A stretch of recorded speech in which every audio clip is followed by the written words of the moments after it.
أعوذ بالله من الشيطان الرجيم. بسم الله الرحمن الرحيم. إنما التوبة على الله للذين يعملون السوء بجهالة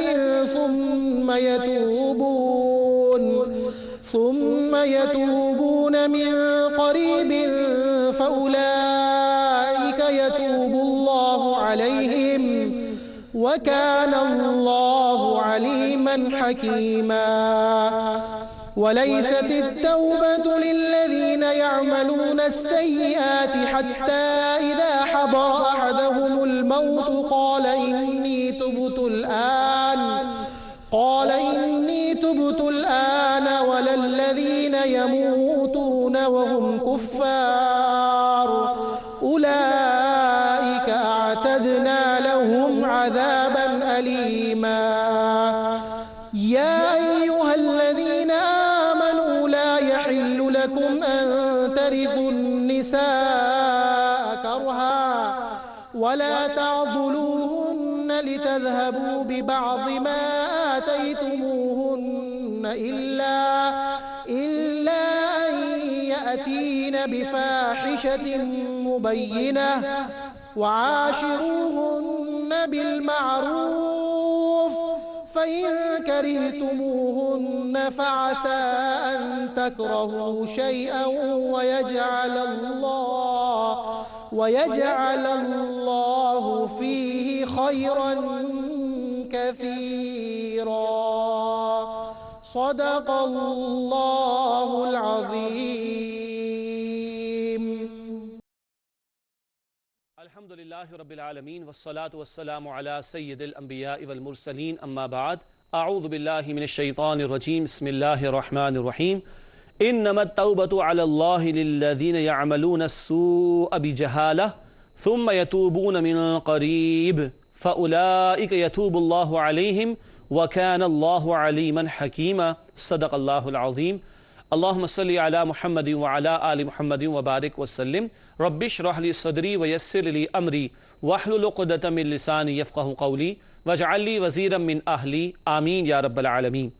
ناظرین کرام السلام علیکم ورحمۃ اللہ وبرکاتہ. پروگرام بصیرت القرآن میں خوش آمدید. الحمدللہ آج پروگرام نمبر 126 آپ کی خدمت میں پیش کر رہے ہیں. انشاءاللہ آج ہم مطالعہ کریں گے سورۃ النساء آیات 17 تا 19 کا.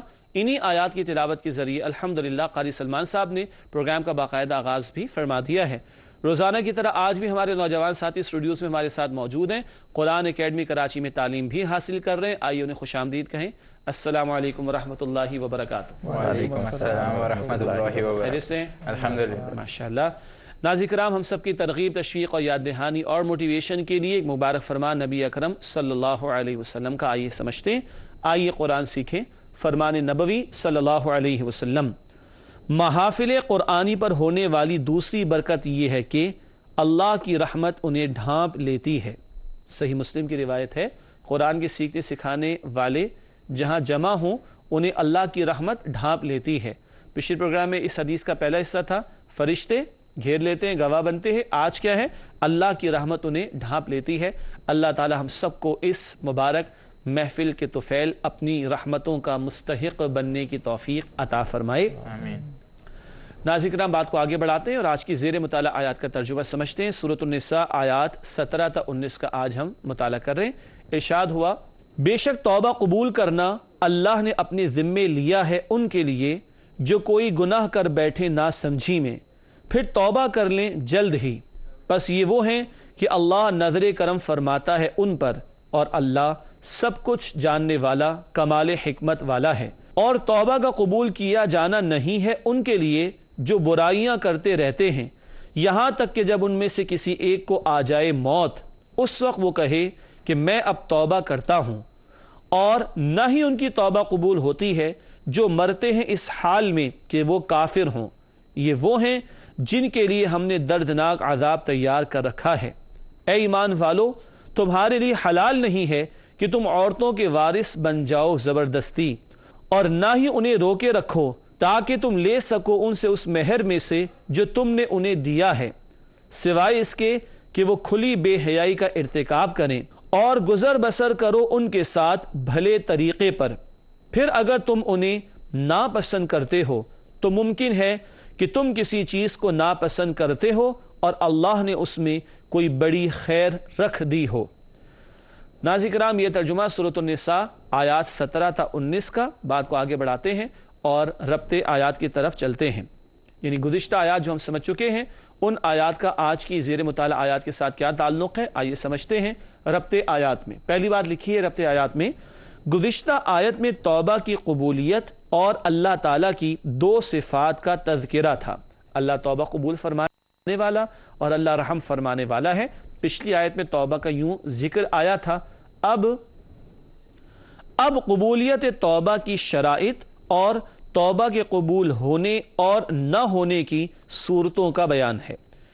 شرط کیا ہے بلکہ شرائط کیا ہے توبہ کی قبولیت کے لیے وہ بھی سمجھیں گے، کن کی قبول ہوگی کن کی نہیں، اس کا بھی بیان آئے گا انشاءاللہ۔ ناظرین کرام، ربط آیات کے بعد چلتے ہیں تعارف کی طرف۔ جن باتوں پر گفتگو ہوگی ان کا مختصراً اولاً جائزہ۔ تعارف میں 3 باتیں ہمارے سامنے لکھا ہے، توبہ کی شرائط کا بیان سمجھیں گے تفصیل سے انشاءاللہ۔ دوسری بات تعارف میں لکھی ہے، تعارف کے ذیل میں دوسری بات لکھی ہے، نزا کے وقت کی توبہ قابل قبول نہیں۔ نزا کا مطلب جب بندے کی جان نکلنے کا وقت آئے، اللہ وہ مرحلہ ہم سب کے لیے آسان فرمائے۔ لکھا ہے تعارف کے ذیل میں، نزا کے وقت کی توبہ قابل قبول نہیں۔ آخری بات لکھی ہے تعارف کے حوالے سے، عورتوں کو تنگ کرنے کی ممانعت اور ان سے حسن سلوک کرنے کی تاکید۔ عورتوں کے حقوق کا بیان پھر سے آئے گا انشاءاللہ، آج مزید ہم پڑھیں گے۔ ناظرین کرام، تعارف کے بعد چلتے ہیں تجزیے کی طرف۔ سورۃ النساء آیات 17 تا 19 کا تجزیہ، ہر آیت میں کیا عنوان ہوگا جو زیر گفتگو آئے گا، آئیے اس کا جائزہ لیں۔ سب سے پہلے سورۃ النساء آیت نمبر 17، اس توبہ کا بیان جو اللہ کے نزدیک قابل قبول ہے۔ آیت نمبر 18، اس توبہ کا بیان جو قابل قبول نہیں۔ 2 توبہ ہو گئی نا، ایک قبول ہونے والی ایک قبول نہ ہونے والی، ان کا بیان۔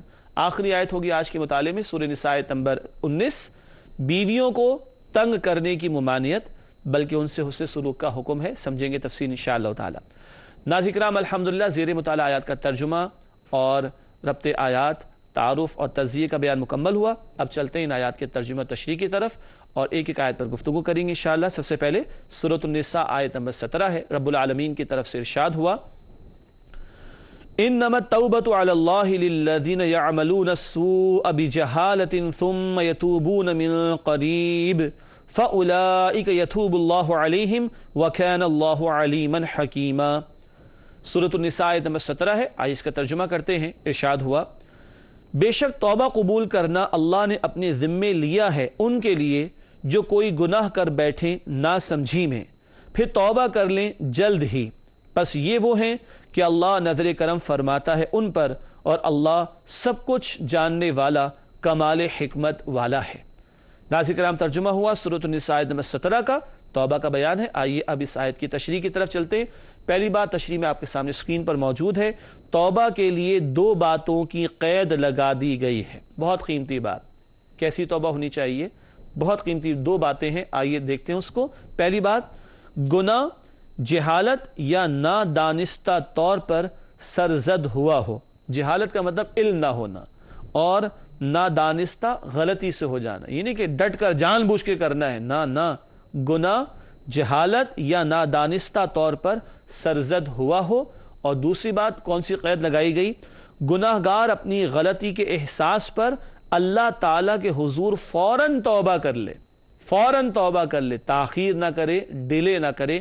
ناظرین کرام، یہ 2 باتیں، جہالت یا نادانستہ طور پر گناہ ہوا ہو، اور نمبر 2 احساس ہوتے ہی فوراً بندہ اللہ کی طرف پلٹ آئے۔ اللہ ہمیں ایسی ہی سچی اور پکی توبہ کی توفیق عطا فرمائے۔ اب آپ سے ایک سوال پیدا ہوتا ہے، شرائط کیا ہوں گی توبہ کی؟ آئیے جائزہ لیتے ہیں۔ لکھا ہے تشریح میں، سچی توبہ کی شرائط 4 باتیں یہاں پر لکھی گئی ہیں۔ پہلی بات، گناہ پر حقیقی ندامت، شرمندہ ہونا کہ ہاں میں نے اپنے رب کو ناراض کیا، میں نے اپنے رب کے حکم کو پامال کیا، میں نے اپنے خالق مالک رازق کو ناراض کر ڈالا۔ اس بات پر ندامت اور شرمندگی ہونی چاہیے۔ یہ نہیں کہ آدمی ڈٹا رہے گناہوں کے اوپر، جری رہے اور بہادر بنا رہے، استغفر اللہ، ندامت ہونی چاہیے۔ دوسری بات شرائط میں لکھی ہے، آئندہ گناہ نہ کرنے کا عہد، پکا ارادہ ہو کہ آئندہ میں گناہ نہیں کروں گا۔ اور ناظرین کرام صرف ارادہ ہی نہ ہو، اگلی بات بھی دیکھیے، تیسری بات شرط کے طور پر لکھی ہے گناہ کو بالفعل ترک کر دیا جائے۔ یہ ہے مشکل مرحلہ، یہ کرنے کو آج ہم تیار نہیں، بس تسبیح کے دانے تو پھیر لیے، توبہ توبہ تو کر لی، ایک دفعہ محفل میں جا کے رو بھی لیے، گناہ چھوڑنے کو تیار ہیں کہ نہیں؟ نماز ادا نہیں کر رہے، یہ گناہ ہے، ادا کرنا شروع کر دو۔ سود خوری میں ملوث ہو، یہ گناہ ہے، سود خوری چھوڑ دو۔ ماں باپ کا دل دکھا رہے ہو، یہ گناہ ہے، خدمت کرنا شروع ہو جاؤ، وغیرہ وغیرہ۔ تو اللہ نے جو فرض اور واجب ہم پر عائد کیا ہے اس کو ادا نہ کرنا گناہ ہے، اس کو ادا کرنا شروع کر دو۔ اللہ نے جن باتوں سے حرام کاموں سے روکا ہے ان کا کرنا گناہ ہے، ان کو ترک کر دو۔ یہ ہے سچی اور پکی توبہ۔ یہ شرائط سیدنا علی رضی اللہ تعالی عنہ نے بھی بیان فرمائی ہیں اور علماء کرام نے ان کو نقل بھی فرمایا ہے۔ چوتھی بات اور مشکل بات اور کڑی بات، گہری بات، عملاً ذرا مشکلات اس میں بھی آتی مگر کرنا ہوگا۔ چوتھی بات لکھی آگے، جو گناہ کیا ہے اس کی تلافی کر لی جائے۔ کسی کا حق غصب کیا ہے تو ادا کرے یا معافی مانگے۔ نمازیں جان بوجھ کے چھوڑی دی، قضا کرو، اکثر علماء یہی فرماتے ہیں۔ زکوٰۃ نہیں دی تھی، پچھلے 5 سال 10 سال کی ڈنڈی مارے بیٹھے ہو، ادا کرو۔ اور بندوں کا حق مارا ہے تو ادا کرو۔ مال ہڑپ کیا تھا لوٹاؤ، چوری کی تھی لوٹاؤ، رشوت خوری کر کے مال بنایا تھا واپس کرو۔ اور اگر حق تلفی کی ہے، ماں باپ کا دل دکھایا، بیوی کے ساتھ ظلم کیا، بیوی نے شوہر کے ساتھ ظلم کیا، معافی مانگو۔ ہم اللہ کی نعمتیں چاہتے ہیں، اللہ کی رحمتیں چاہتے ہیں، اللہ کی مغفرت چاہتے ہیں، تو ہمیں سچی اور پکی توبہ کرنی ہوگی۔ کتنی شرائط آئی ہیں؟ 4۔ نمبر 1 گناہ پر حقیقی ندامت، نمبر 2 آئندہ گناہ نہ کرنے کا عہد، نمبر 3 گناہ کو بالفعل ترک کر دیا جائے، نمبر 4 دوبارہ پڑھ رہا ہوں، توجہ کیجئے گا، جو گناہ کیا ہے اس کی تلافی کر لی جائے، کسی کا حق غصب کیا ہے تو ادا کرے یا معافی مانگے۔ یہ ہے سچی اور پکی توبہ، اللہ نے اپنے ذمے لی ہے یہ توبہ اس کی قبولیت، اللہ نے اپنے ذمے لیا ہے اس توبہ کو قبول کرنا، کہ جو نادانی میں کر بیٹھا اور فوراً پلٹ آئے، واقعتاً پلٹ آئے، اللہ اس کو معاف فرما دے گا۔ اللہ ہم سب کو سچی اور پکی توبہ کی توفیق عطا فرمائے، آمین۔ ناظرین کرام، اس کے بعد سورۃ النساء آیت نمبر 18 ہے، آئیے اس کا مطالعہ شروع کریں۔ رب العالمین کی طرف سے ارشاد ہوا، وَلَيْسَتِ التَّوْبَةُ لِلَّذِينَ يَعْمَلُونَ السَّيِّئَاتِ حَتَّى إِذَا حَضَرَ أَحَدَهُمُ الْمَوْتُ قَالَ إِنِّي تُبْتُ الْآنَ وَلَلَّذِينَ يَمُوتُونَ وَهُمْ كُفَّارٌ أُولَئِكَ أَعْتَدْنَا لَهُمْ عَذَابًا أَلِيمًا۔ سورۃ النساء آیت نمبر 18 ہے، آئیے کرتے ہیں اس کا ترجمہ۔ ارشاد ہوا، اور توبہ کا قبول کیا جانا نہیں ہے ان کے لیے جو برائیاں کرتے رہتے ہیں، یہاں تک کہ جب ان میں سے کسی ایک کو آ جائے موت، اس وقت وہ کہے کہ میں اب توبہ کرتا ہوں، اور نہ ہی ان کی توبہ قبول ہوتی ہے جو مرتے ہیں اس حال میں کہ وہ کافر ہوں۔ یہ وہ ہیں جن کے لیے ہم نے دردناک عذاب تیار کر رکھا ہے۔ اللہ تعالیٰ ایسے برے انجام سے ہم سب کی حفاظت فرمائے۔ ناظرین کرام، یہ ترجمہ سورۃ النساء آیت نمبر 18 کا۔ اب آئیے اس آیت کی تشریح کی طرف چلتے ہیں۔ بیان اب ان کا ہے جن کی توبہ قبول نہیں ہوتی۔ آئیے تشریح کی طرف چلتے ہیں۔ پہلی بات تشریح میں لکھی ہے، نزاع کی کیفیت طاری ہونے پر انسان کی توبہ قابل قبول نہیں ہوتی۔ نزاع جب بندے کی جان نکلنے کا وقت آتا ہے، ناظرین اکرام، بڑا سخت موقع ہوتا ہے، وہ بھی بڑا سختی کا مرحلہ ہوتا ہے، اور اللہ کے حبیب مکرم صلی اللہ علیہ وسلم نے دعا سکھائی، اللہم انی اعوذ بک من سکرات الموت، اے اللہ میں تیری پناہ میں آنا چاہتا ہوں موت کی سختی سے۔ یہ رسول اللہ نے دعا بتائی صلی اللہ علیہ وسلم۔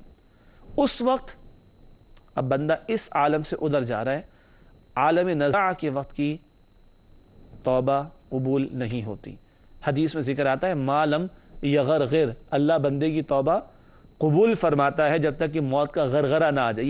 یہ جان نکلنا شروع ہونے سے پہلے جو مرحلہ ہے وہ تو ہے، لیکن جب یہ مرحلہ آ گیا، ما لم یغرغر، یہ غرغرہ آ گیا جان نکلنے کا، اس وقت کی توبہ قبول نہیں ہوتی۔ اسی بات کے حوالے سے تشریح میں ایک اور بات لکھی ہے، اس وقت بندہ دارالامتحان سے نکل کر دارالآخرت کی سرحد پر کھڑا ہوتا ہے۔ دنیا میں امتحان تھا، اب امتحان کا موقع ختم، تو اب توبہ کا موقع بھی نہیں، اور اب اس سرحد پر کھڑا ہے کہ جس کے آگے دارالآخرت ہوگی۔ دنیا اور آخرت کے درمیانی وقفے کو برزخ کہا جاتا ہے۔ ادھر سے ادھر جاتے وقت کی توبہ قبول نہیں ہوتی۔ ناظرین کرام نوٹ کیجئے گا، قرآن میں ذکر ہے سورہ یونس میں، سورہ یونس آیت نمبر 90، 91 اور 92، 90، 91، 92 فرعون کا ذکر آتا ہے۔ فرعون غرق کیا گیا تھا نا، غرق ہوتا ہوا فرعون کہتا ہے اللہ میں تجھ پر ایمان لے آیا۔ اللہ کہتا ہے الآن اب ایمان لاتا ہے، وقت عصیت من قبل، اب تک نافرمانی کرتا رہا۔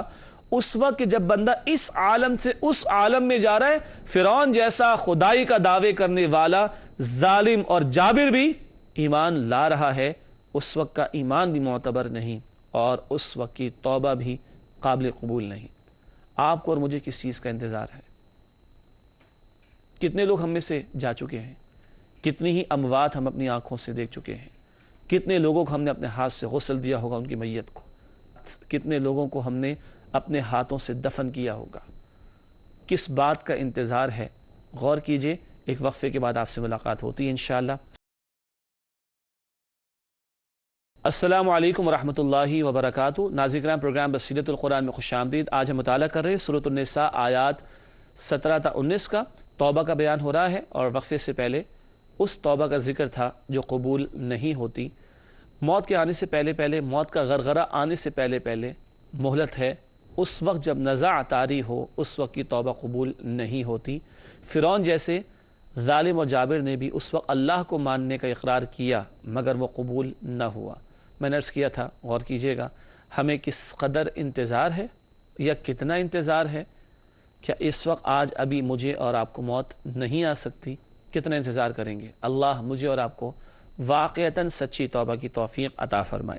اب کچھ اور نافرمانوں کا اور حسرت کرنے والوں کا بیان ہے جن کا انتہائی برا انجام ذکر ہوا تھا اس آیت میں۔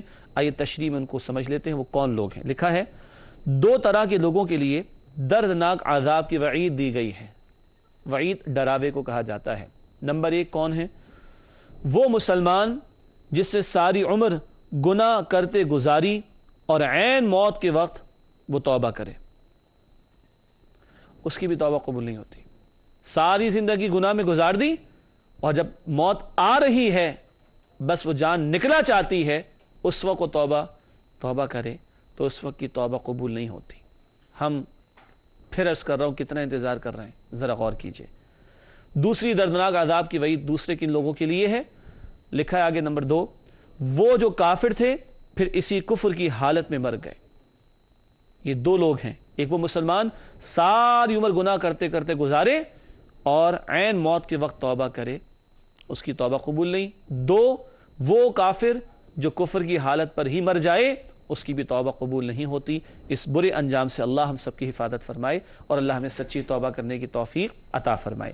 ناظرین کرام، آج کی زیر مطالعہ آیات میں سے آخری آیت ہے سورۃ النساء آیت نمبر 19۔ تفصیل زیادہ ہے، آئیے اس کا مطالعہ کریں۔ رب العالمین کی طرف سے ارشاد ہوا، یا ایھا الذین آمنوا لا یحل لکم ان ترثوا النساء کرہا ولا تعضلوهن لتذهبوا ببعض ما آتيتموهن إلا أن يأتين بفاحشة مبينة وعاشروهن بالمعروف فإن كرهتموهن فعسى أن تكرهوا شيئا ويجعل الله فيه خيرا كثيرا۔ سورۃ النساء آیت نمبر 19 ہے، آئیے کرتے ہیں اس کا ترجمہ۔ ارشاد ہوا، اے ایمان والو، تمہارے لیے حلال نہیں ہے کہ تم عورتوں کے وارث بن جاؤ زبردستی، اور نہ ہی انہیں روکے رکھو تاکہ تم لے سکو ان سے اس مہر میں سے جو تم نے انہیں دیا ہے، سوائے اس کے کہ وہ کھلی بے حیائی کا ارتکاب کریں، اور گزر بسر کرو ان کے ساتھ بھلے طریقے پر۔ پھر اگر تم انہیں ناپسند کرتے ہو تو ممکن ہے کہ تم کسی چیز کو ناپسند کرتے ہو اور اللہ نے اس میں کوئی بڑی خیر رکھ دی ہو۔ ناظرین کرام، یہ ترجمہ سورۃ النساء آیت نمبر 19 کا۔ آئیے اس آیت کی تشریح کی طرف چلتے ہیں۔ سب سے پہلی بات تشریح میں آپ دیکھنے لکھا ہے، پھر سے خواتین کے حقوق کا بیان۔ یہ پھر سے کیوں کہہ رہے ہیں؟ سورت کے شروع میں بھی خواتین کے حقوق کا بیان تھا، پھر ایک پروگرام جس میں ہم نے وراثت کے حصوں کا بیان کیا تھا، وہاں بھی خواتین کے حوالے سے گفتگو تھی۔ اس صورت میں کئی مرتبہ خواتین کے حقوق کا تذکرہ آیا ہے، اور ہم عورتوں سے ایک بات کہتے ہیں، یہ اپنے اپنے حقوق ماننے کی بات نہ کرو، ایک مطالبہ کرو، اللہ کی شریعت نافذ کرو۔ اللہ سے بڑھ کر کسی نے، مرد ہو یا عورت، حقوق بیان نہیں کیے کسی کے، اور اللہ سے بڑھ کر کون ہوگا جو خیر خواہ ہوگا اپنی مخلوق کا؟ اللہ ہی کی شریعت کے نفاذ کا مطالبہ ہونا چاہیے۔ اگلی بات لکھی ہے تشریح میں، زمانے جاہلیت میں عورت کو میراث کا مال سمجھ کر گھر میں روکتے یا زبردستی نکاح کر دیتے تھے۔ سوتیلا بیٹا کبھی وہ میراث سمجھ کے معاذ اللہ ظلم کرتا تھا، کبھی کوئی اور ظلم کرتا تھا۔ یہ فقط زمانے جاہلیت میں نہیں ہوتا تھا، آج کے جدید جاہل دور جدید کی جدید جاہلیت میں ایسی جاہلانہ حرکتیں کرتے ہیں کہ عورت کو کبھی قرآن سے شادی کر دیتے ہیں، کبھی زندہ دفن کر دیتے ہیں، کبھی ونی اور کاروکاری کی نظر کر دیتے ہیں، اور نہ جانے کیا کچھ کرتے ہیں۔ قرآن زندہ کلام زندوں کے لیے ہے، ہدایت کے لیے ہے۔ اللہ ہمیں قرآن کے تقاضوں پر عمل کرنے کی توفیق عطا فرمائے۔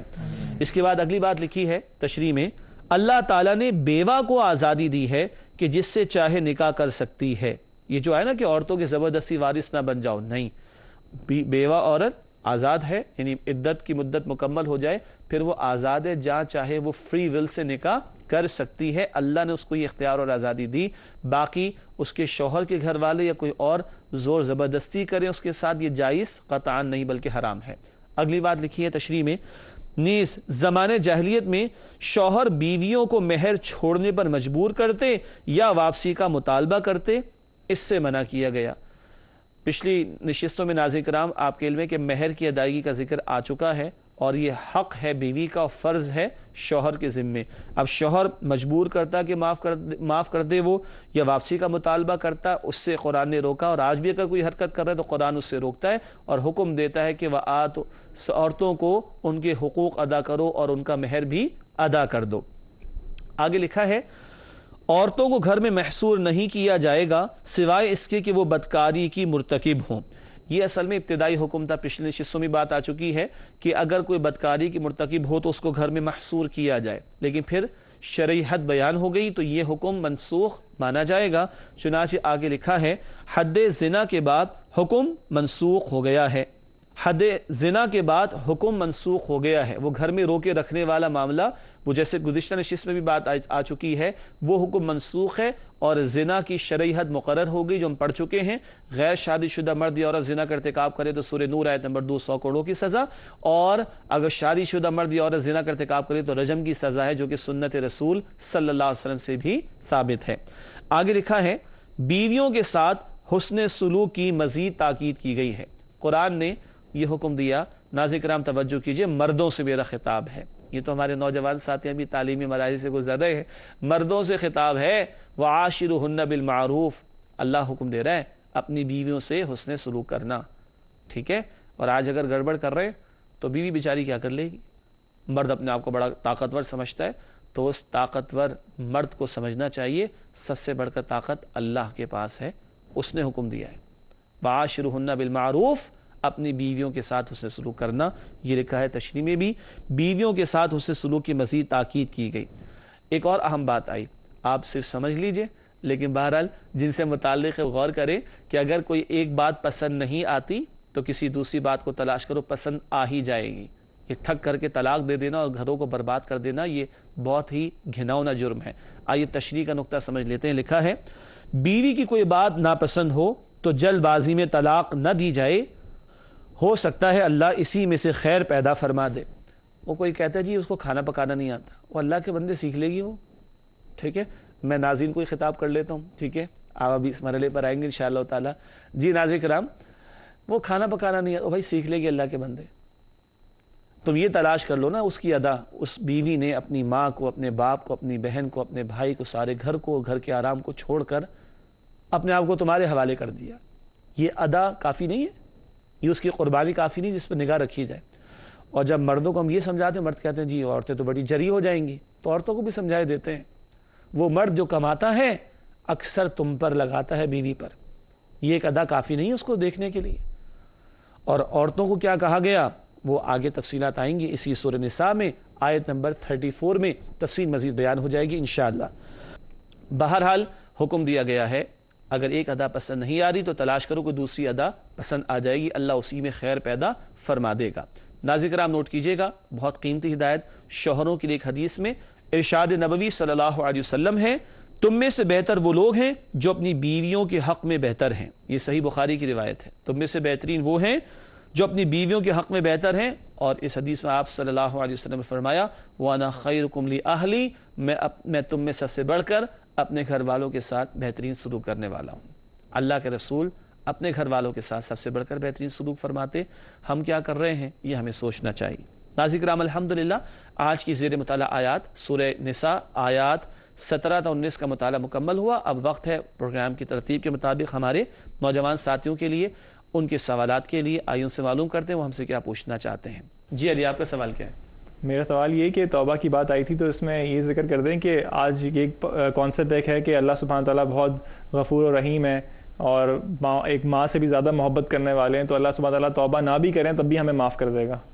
ماشاءاللہ, بڑا ویلڈ سوال ہے. اور ایک ماں کیا 70 ماؤں سے زیادہ, یہ کہا جا 70 کیا کروڑوں ماؤں سے بڑھ کر, اس لیے کہ کروڑ ماؤں کو پیدا کس نے کیا ہے؟ اللہ سبحانہ وتعالیٰ نے.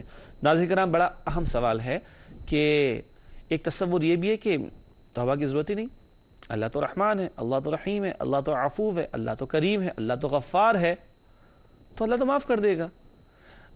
بڑا خوبصورت ہے یہ انداز اپیرنٹلی, مگر بڑا خطرناک ہے اس کا دوسرا پہلو. وہ اللہ جو رحمان ہے, رحیم ہے, کریم ہے, عفو ہے, غفار ہے, کیا وہ سریع الحساب بھی ہے کہ نہیں؟ جلد حساب لینے والا, عزیز ذو انتقام بھی تو ہے, زبردست اور انتقام لینے والا, شدید العقاب بھی تو ہے, شدید سخت سزا دینے والا. تو اللہ کی دونوں قسم کی شانیں بیان ہوئی ہیں قرآن میں. ناظرین کرام آپ بھی نوٹ کیجئے گا, سورہ حجر آیت نمبر 49-50, سورہ حجر آیت 49-50 میں قرآن کہتا ہے نبی عبادی انی انا الغفور الرحیم وان عذابی والعذاب العلیم. اے نبی صلی اللہ علیہ وسلم میرے بندوں کو خبر دے دیجئے, اللہ فرما رہا ہے میں بڑا غفور و بڑا رحیم ہوں, لیکن میرا عذاب بڑا ہی دردناک عذاب ہے. تو اللہ کی رحمت کی امید بھی رکھنی چاہیے, تبھی توبہ میں قدم آگے بڑھیں گے, اور اللہ کے عذاب کا خوف بھی ہونا چاہیے. چنانچہ حدیث شریف میں آتا ہے الایمان بین الخوف والرجاء, ایمان خوف اور امید کی درمیانی کیفیت کا نام ہے. ٹھیک ہے, اور آخری بات, اللہ نے جنت بنائی ہے نا, تو اللہ نے جہنم بھی تو بنائی ہے گناہگاروں کے لیے. خوف بھی رہے جہنم کا اور امید بھی رہے جنت کی, تو بچیں گے انشاءاللہ گناہوں سے اور کرتے رہیں گے انشاءاللہ آگے بڑھ کر نیکیاں. اللہ ہمیں توفیق عطا فرمائے.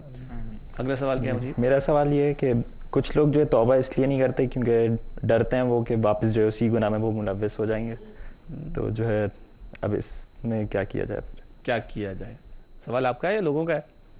میرا بھی اور لوگوں کا بھی. اچھا, میرا بھی ہے لوگوں کا بھی.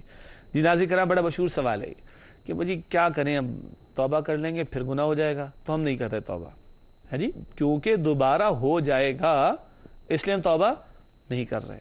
یہ تو بالکل ایسا ہی ہے نا کہ کوئی کہے کہ میں دوائی کیوں نہیں لے رہا, حالانکہ بخار ہے اس کو, کہ پھر دوبارہ بخار ہو جائے گا. تو یہ احمقانہ بات ہے نا. اس کو کہا جائے گا بھائی آج تو تم دوا لے لو, اگر آئندہ پھر بخار آ جائے تو دوائی دوبارہ لے لینا. آج تو توبہ کر لو, اگر گناہ ہو جائے تو کیا کرنا, دوبارہ توبہ کر لینا, مگر آج تو توبہ کر لینی چاہیے. ٹھیک ہے جی, اگلا سوال کیا ہمارے پاس ثابت؟ میرا سوال یہ ہے کہ لوگ ماضی کے گناہ جن پر انہوں نے توبہ کر لیا اس کو واپس یاد دلاتے ہیں, توہین کرتے ہیں, شخصی یا حقارت بیان کرتے ہیں, تو اس حوالے سے آپ بیان کر دیں کچھ. اس حوالے سے بیان کر دیں. آپ لوگوں نے سوال سنا.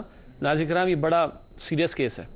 کیا ایک بندہ گناہوں سے توبہ کر چکا ہے اور کوئی دوسرا اس کو اس کے پچھلے گناہ یاد دلا, او ہو کل تک تو تم نمازی نہیں پڑھتے, بڑے نمازی ہو گئے آج کل تم, بڑے نیک پارسا بن گئے. تو وہ گناہ جس پر ایک بندہ توبہ کر چکا اس پر یاد دہانی کرا کے اس کو عار دلانا. سنیے گا توجہ سے ناظرین کرام, توجہ رکھیے گا. نبی اکرم صلی اللہ علیہ وسلم کی حدیث ہے جامع ترمذی میں, آپ نے فرمایا کہ جس نے کسی شخص کو اس کے اس گناہ پر عار دلایا جس سے وہ توبہ کر چکا ہے, تو اس عار دلانے والے کو اللہ تعالیٰ ایسے ہی گناہ میں مبتلا کر کے چھوڑے گا. یہ ہے ٹٹ فار ٹیٹ والی بات. اور اگلی خوبصورت بات جو بزرگوں نے سمجھائی, ناظرین کرام نوٹ کیجئے گا, اللہ معاف کر دیتا ہے, بندے معاف نہیں کرتے. استغفر اللہ. اللہ رحمان الرحیم, وہ معاف کر دیتا ہے, بندے پیچھے پڑے رہتے ہیں. اللہ تعالیٰ ایسی گھٹیا حرکت سے ہم سب کی حفاظت فرمائے۔ ناظرین کرام الحمدللہ سوالات کے جوابات مکمل ہوئے، پروگرام کے آخری لمحات ہیں، مختصر سیگمنٹ سے سب سے پہلے قرآنی معلومات کا سیگمنٹ۔ آئیے آج کا نقطہ سمجھتے ہیں۔ لکھا ہے قرآنی معلومات کے سیگمنٹ میں قرآن کریم کا اولین تعارف یہ ہے کہ یہ ہدایت ہے۔ صحیح، ہم صرف اس لیے اس محفل میں شریک نہیں ہو رہے کہ ہمارے علم میں اضافہ ہو جائے، مگر ہدایت مل جائے، صرف ثواب نہیں، ثواب بھی ملے مگر ہدایت بھی ملے، اسی کی دعا روزانہ کرتے ہیں اہدنا الصراط المستقیم کے الفاظ میں۔ جی ناظرین کرام، قرآنی معلومات کے بعد اگلا سیگمنٹ حاصل مطالعہ کا، جن باتوں کو ہم نے سمجھا ان کو مختصر دہراتے ہیں۔ 3 باتیں سامنے اسکرین پر آپ دیکھ رہے ہیں۔ پہلی بات، توبہ میں تاخیر نہیں کرنی چاہیے، دین اینڈ دیئر، فوراً۔ اللہ ہمیں سچی پکی توبہ کی توفیق عطا فرمائے۔ دوسری بات حاصل مطالعہ میں لکھی ہے، حالت نزاع کے وقت توبہ قبول نہیں ہوتی، ڈیلے نہیں کرنا چاہیے، now and never, just do it والی بات ہوتی ہے۔ آج اللہ ہمیں سچی توبہ کی توفیق دے۔ اور تیسری بات حاصل مطالعہ میں لکھی ہے، بیویوں کے ساتھ حسن سلوک کا حکم اللہ تعالیٰ نے دیا ہے۔ یہ جملہ میں نے اس لیے لکھا ہے کہ ہم نے بیویوں کے سامنے پیش نہیں ہونا عدالتی کارروائی کے لیے، اللہ کے سامنے کھڑا ہونا ہے قیامت کے دن اللہ کی عدالت میں، اس کو سامنے رکھ کے معاملہ کریں۔ اللہ ہمیں سنورنے کی توفیق عطا فرمائے۔ ناظرین کرام، اس کے بعد جائزے کا سیگمنٹ، اپنے اندر ہم جھانکتے ہیں کچھ سوالات کو دیکھتے ہوئے اور ان کا جواب تلاش کرتے ہوئے۔ 3 سوالات ہیں آج کے جائزے کے سیگمنٹ میں۔ پہلا سوال، کیا ہم فوری توبہ کرنے والوں میں شامل ہیں؟ بہت تفصیل آ چکی، اب کام کرنا ہے، علم تو ہو چکا ہے ہمیں۔ دوسرا سوال، کیا ہم توبہ کے لیے تاخیر اور انتظار کر رہے ہیں؟ کوئی بڑھاپے کا انتظار کر رہا ہے، کوئی ریٹائرمنٹ کا انتظار کر رہا ہے، کوئی 2 بنگلے بنانے کا انتظار کر رہا ہے پھر توبہ کرے گا، ابھی موت آ گئی تو کیا کریں گے؟ تیسرا سوال، کیا مسلمان شوہر اپنی بیویوں کے حق میں بہتر ہے؟ ہمیں تو کبھی کہا جاتا ہے ان کو تو جوتی کی نوک پہ رکھنا چاہیے، استغفر اللہ، اور اللہ کہتا ہے حسن سلوک کرنا، اور اللہ کے نبی علیہ السلام فرماتے تم میں بہترین وہ ہے جو اپنی اہل یعنی بیویوں گھر والوں کے ساتھ بہترین ہو۔ کیا مسلمان شوہر اپنی بیویوں کے حق میں بہتر ہیں؟ ہمیں جائزہ لینا چاہیے۔ آخری 2 باتیں پروگرام کے آخر میں، گزشتہ سوال کا جواب۔ پچھلا سوال ہم نے رکھا تھا آپ کی خدمت میں، اے میرے رب جو بھی خیر تو عطا فرما دے میں اس کا محتاج ہوں۔ سبحان اللہ، یہ بات کس آیت میں بیان کی گئی؟ اس کا درست جواب ہے، ہنٹ دی گئی تھی سورۃ القصص کی، سورۃ القصص آیت نمبر 24۔ یہ موسیٰ علیہ السلام کی دعا ہے، بہت خوبصورت پس منظر ہے، تفصیل کا موقع نہیں مگر بڑی عاجزی پر مبنی دعا ہے۔ سورۃ القصص آیت نمبر 24، رب انی لما انزلت الی من خیر فقیر، اے میرے رب جو کچھ بھی تو بھلائی میں سے مجھے عطا فرما دے میں اس کا محتاج ہوں۔ سبحان اللہ، اللہ جو دے دے میں محتاج ہوں تیرا، سبحان اللہ، بڑی عاجزی ہے۔ ناظرین کرام، آج کا سوال نوٹ کیجئے گا، بڑا پیارا انداز، یہ بھی پیغمبر کے دعائیہ کلمات ہیں، نوٹ کیجئے گا۔ لکھا ہے، اے میرے رب میں تجھ سے مانگ کر کبھی بھی محروم نہیں رہا، اے میرے رب میں تجھ سے مانگ کر کبھی بھی محروم نہیں رہا۔ یہ بات کس آیت میں بیان کی گئی ہے؟ سورت نہیں بتا رہا، فوراً مل جائے گا، پارہ بتائے دیتا ہوں، 16ویں پارے میں تلاش کیجئے گا، انشاءاللہ جواب آپ کو اس کا ملے گا۔ اللہ تعالیٰ سے دعا ہے اللہ ہمیں اپنے کلام مبین سے ہمارے تعلق کو مزید مضبوط کرنے کی توفیق عطا فرمائے۔ آپ تمام ساتھیوں کا بہت شکریہ، جزاکم اللہ خیرا کثیرا۔ ناظرین کرام، ہم سب کو اپنی دعا میں یاد رکھیے گا۔ اسی کے ساتھ اجازت چاہیں گے، وآخر دعوانا ان الحمد للہ رب العالمین، والسلام علیکم ورحمۃ اللہ وبرکاتہ۔